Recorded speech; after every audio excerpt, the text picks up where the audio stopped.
Enyanjiri yani ya Paulo. Tugenze okusiŋŋaana eri mu Makko ne mu Matayo bw'atyo bw'ayogera ne mu Lukka bw'atyo bw'ayogera nga bonna bakakasa nti omusajja ono Simooni w'e Kuleene ye yatwala omusalaba Gologoosa gwe baakomerera. Ye Pawulo n'agamba ensi eri ekituufu kiri nti enjiri yange egamba nti ono Yesu yatukola ki? Yatufiiririra. Kati nsomera Makolese ekisooka 15 otandika lunyiriro 13 paka 16. Kubanga Kristo bw'abuulirwa nga yazookezebwa mu bafu. Yennyini.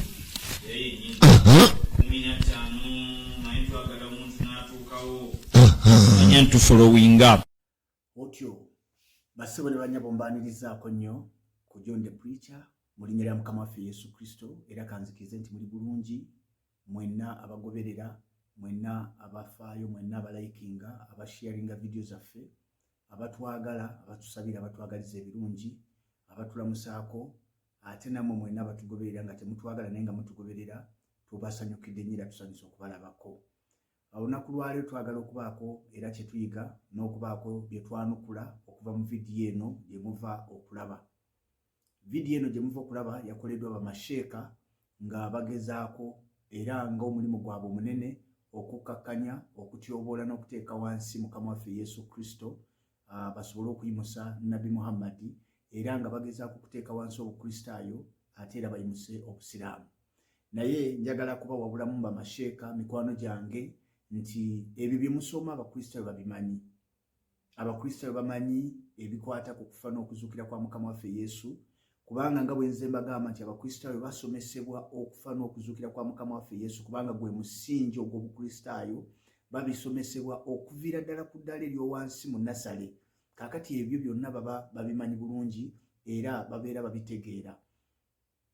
Era tewali muntu gwe musobola kukyusa kubanga mugambye nti Yesu teyafa.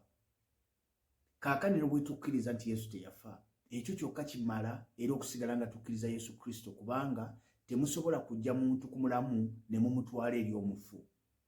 Ne bw'obeera gwe ng'ogenze ku ddayala okugula amata ng'olina omugenyi w'oyagala anywa amata, naye ne bakugamba nti tulina amata amafu ne tuba n'amata amalamu. Sikkiriza nti bw'oba ng'otegeera bulungi osobola okulekawo amata amalamu n'ogenda n'amafu. Ekyo nno kikumala okutegeera nti abakristaayo Mukama waabwe Yesu Kristo mulamu, bamwagala, bamumanyi era bamukkiririzaamu. Kiki kye mulina okukola? Bwe muba mwagala kukyusa abakristaayo bangi okubaza mu busiraamu, mubasomesa eby'obusiraamu, temubasomesa bya bukristaayo, temubasomesa bya Bayibuli, kubanga ebya Bayibuli bakola ki? Babimanyi. Biki bye bandyagadde okuwulira? Omukristaayo yandyagadde okuwulira nga mwanukula ensonga ennene abakristaayo zibazze boogerako, zibazze bababuuza, ze baagala okuwulira. Kati ekyokulabirako essuula ey'okubiri gye bayita Suratul Bakara, essuula y'ente, aya ey'ekkumi egamba nti fi kurubihim maradan, nti mu mitima gy'abantu mulimu obulwadde, naye Allah naye ajja n'ayongeramu obulwadde.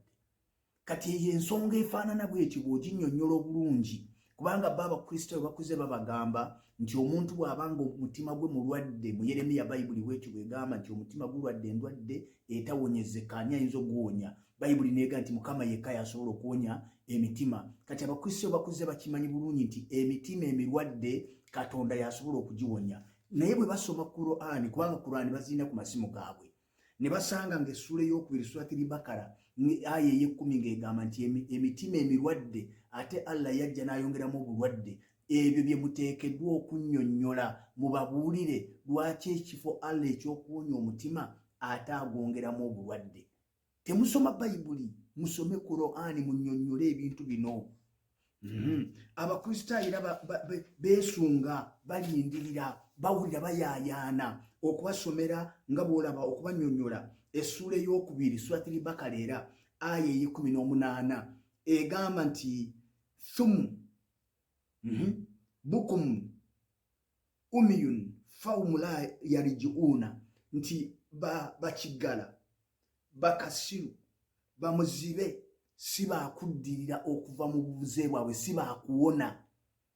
Abo bakiggala, bamuzibe, bakasiru, okusinziira ku Qur'ani egamba nti abo tebasobola kuwona. Oba osadde, oba osiibye, oba enjala ekulumya etya, oba otodde sakatiri fitiri, oba ogenze Makka, kasita oba muzibe w'amaaso, kasita oba kiggala, kasita oba kasiru nga toyogera, gw'ogenda mu Geyeena okusinziira ku Qur'ani, otawaanira bwerere gwe muzibe ampuliriza, otawaanira bwerere gwe kiggala ampuliriza, otawaanira bwerere gwe kasiru ampuliriza, tosobola kuyingira jjana ya Allah bw'obanga ebyo ebisatu bikuliko. Kati bino Abakristo ebyo balinda munnyonnyole, nga temunannyonnyola kufa kwa Yesu kwe mutamanyi, nga temunannyonnyola engeri Yesu gye baatwalamu omusaalaba gwe era yagutwala. Ffe bannange twagala kubategeeza ebya Yesu okufa kwe n'okuzuukira kwe tubimanye era tumanye ensonga lwaki yakomererwa ku musaalaba.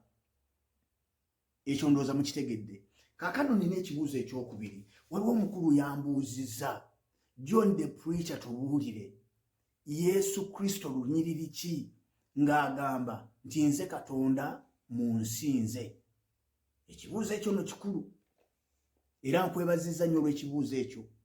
Naye nga tetunagenda wala, bw'osanga taata yenna ali mu maka ge naye ng'agamba abaana yenze kitammwe mumpe ekitiibwa, tumutunuulira mu ngeri bbiri.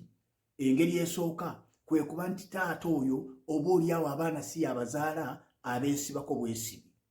Engeri ey'okubiri, oba oliawo taata oyo teyatwala buvunaanyizibwa bwe nga taata. Taata tekimugwanira kugenda ng'agamba nti nze kitammwe mumpe ekitiibwa.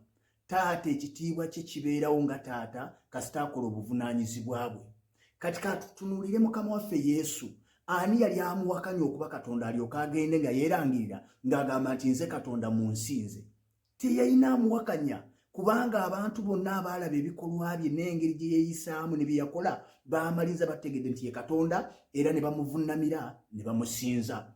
Bwe tusoma mu Yokaana essula e14 olunya olw'omwenda, omusajja gwe baliyita Filipo eyali akakyuka ndowooza yali akava mu busiraamu bw'obudde obwo n'agamba Yesu nti ssebo tulage kitaffe ekyo kinaatumala. Bayibuli egamba Yesu n'amugamba, bw'ova ku lunya olw'omunaana n'olw'omwenda Yokaana essula e14, Yesu n'amugamba nti Filipo, bukyanga mbeera nammwe totegeeranga ekyo nti alabye ku nze ng'alabye ku kitaffe. Mukama waffe yeebazibwe. Era Filipo ono bw'amala okukitegeera, bwe tusoma Matayo essula ya 28 olunya olw'16 okukka wansi, Bayibuli egamba nti abatume abayigirizwa ba Mukama waffe Yesu, jjukira Filipo naye yali omu ku bayigirizwa, bwe baalaba Mukama waffe Yesu nga zze, Bayibuli egamba ne bavunnama ne bamusinza. Lwaki bamusinza? Kubanga baali bategedde amaanyi ge, obukulu bwe, nga bategedde nti ye Katonda agwanidde okusinzibwa. Kaakano bwe tusoma Bayibuli ejja etulaga abantu ba mirundi ebiri. Etulaga abasiru n'etulaga n'abagezi. Ebyawandiikibwa byogera ku bawala 10. Bayibuli egamba nti abataano baali bagezi, abataano baali basiru. Bayibuli n'etulaga abasajja abaazimba ennyumba. Bayibuli n'etulaga nti abagezi baazizimba ku lwazi. Bayibuli n'etulaga nti abasiru baazizimba ku musenyu. Olabye abantu ab'emirundi ebiri. Kati era ne mu kusinza Bayibuli etulaga abagezi n'etulagayo n'abaki n'abasiru. Bwe tusoma Matayo essula esooka, ne tugenda mu ssuula ey'okubiri, Yesu azaalibwa mu ssuula esooka. Kati Matayo mu ssuula ey'okubiri okuva ku lunya olw'omusanvu okutuuka ku lunya olw'11, Bayibuli etulaga nti waaliwo abagezi abaava ebuvanjuba. Ebyawandiikibwa bisomesa nti ne batambula okutuuka lwe batambula nga bagoberera emmunyeenye. Bayibuli egamba nti emmunyeenye bwe yayimirira waggulu w'ennyumba ne basanyuka nnyo, ne bayingira mu nnyumba omwali Maliyamu n'omwana gwe bayita Yesu. Ebyawandiikibwa bigamba nti bwe baatuuka mu nnyumba ne bavunnama ne basinza omwana. Ne bavunnama ne basinza omwana. Olwo lunya olw'11, ebyawandiikibwa ne biraga nti ne basumulula n'ensawo zaabwe ne bamuwa ebirabo. Ekitegeeza nti abagezi basinza omwana, abasiru tebaagala kusinza mwana. Kaakati abasiru be baliwa? Zabbuli 14 olunya olusooka Bayibuli egamba omusiru yo yayogera nti mu mutima gwe nti tewali Katonda, n'agaana okusinza Katonda, n'amaliza ng'asinzizza ejjinja, n'amaliza ng'asasudde $15,000,000 agenda avunnamire ejjinja. Kambuuze Qur'ani yeeremwe kutulimba, kubanga bayinza okugamba nti ebyoyogera bibyo. Qur'ani tubuulire baani abasiru, baani abagezi. Ebyawandiikibwa bisomesa mu Qur'ani mu ssuula ey'okubiri, Suratul Bakara. Era aya ya 13 egamba bweti bwe baba bagambiddwa nti mukkirize ng'abantu abalala bwe bakkiriza. Abasiraamu baddamu ne bagamba nti tukkirize ng'abasiru bwe bakkiriza, naye nga mazima ate bo be basiru wabula bambi nga tebamanyi busiru bwabwe. Essula ya 2 ngambye essula ya 2 aya ya 13 egambye nti bwe bagambibwa nti mukkirize ng'abalala bwe bakkiriza, abasiraamu baddamu ne bagamba tukkirize ng'abasiru bakkiriza, naye ng'ate be basiru naye nga tebamanyi busiru bwabwe. Abagezi be baliwa era be bayisa abakkiriza. Essula eya 23 gye bayita surati Mu'min aya esookera ddala ekamba nti kadi afilal mu'minuuna, balokose abo abakkiriza. Mu ssula ey'okutaano ya Qur'an gye bayita surati Maidati aya ey'ekikumi, Qur'an ne lyekegamba teryenkanankana ekibi n'ekirungi, newankubadde nga bukwewunyisizza obungi bw'ekibi, mutye Katonda abange bannanyini magezi amalamu, mukole ki? Mulokoke. Amagezi bwe gaba amafu obeera muki? Musiru. Omuntu alokose yalina amagezi amaki? Amalamu. Kakati muganda nga mpuliriza, njagala nkukomyawo kubanga bw'oba okuba ensiri ate togikubisa kikompola. Emirembe gya Katonda egisinga okutegeera gibeere naawe, tuddemu nate okuwuliziganya ku kibuuzo ekiddako.